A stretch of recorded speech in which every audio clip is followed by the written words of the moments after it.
Hello everybody, I'm going to put myself in the video just for the first couple of seconds, and here is your guide to the Level 1 ESB Speaking Exam, okay?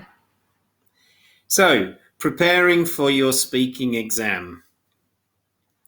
I'm just going to look at the basics and the first two parts now. So the first thing you need to know is you do the exam in pairs. It's a 31-minute exam, and there are 5 parts. The first part is asking personal information questions and summarizing. Then that takes about 6 minutes. Then there's a presentation on a topic of your choice. That takes about 10 minutes. So for the first 16 minutes, you can prepare something that will definitely happen in the exam. After that, there's a role play. It could be a formal role play where you are a customer in a shop, for example, or it could be 2 neighbors or 2 friends talking. Then there's the listening component, and then there's a discussion or making a plan together on the theme of one of the listening exercises. I'm not going to do the last 3 parts there. I'm just going to look at the first 2 today. So moving on quickly. The first part is about 6 minutes, and after a brief introduction, the assessor will tell one of you to ask the other one some personal information questions. So please don't ask about the meaning of life or whether the royal family were responsible for the death of Princess Diana. You're going to ask your partner about their life, their work, where they live, what they do in their free time, anything like that. And try not to move around from one topic to another. So prepare about 6 to 8 questions. Try not to jump from one topic to another. You can ask about anything in a way that you would in a normal conversation, but remember you are assessed on how you ask questions and how you listen to your partner. So when you're answering your partner's questions, keep it short enough to allow your partner to ask more questions. Okay? The questions are important, not the answers. Here's an example coming up for you. Do you live in Bedford? Yes, I live near Russell Park. Oh, that's a nice area. Do you live in a house or a flat? I live in a flat. How long have you been living there? I've been living there for about 3 years now. And did you live in a flat or in a house in your country?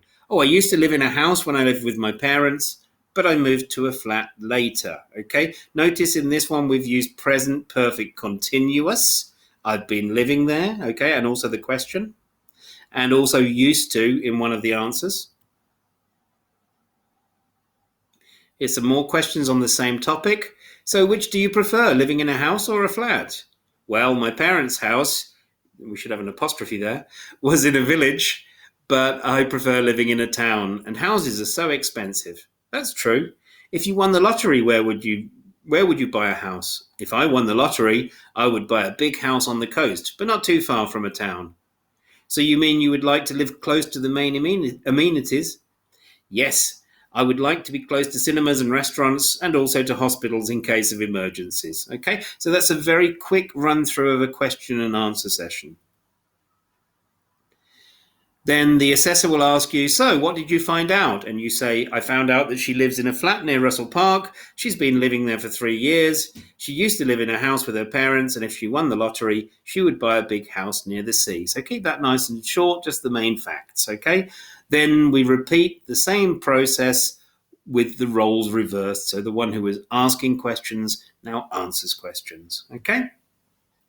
After that, there's a presentation. You can prepare a presentation for a maximum of 3 minutes on a topic of your choice. You can choose anything you like.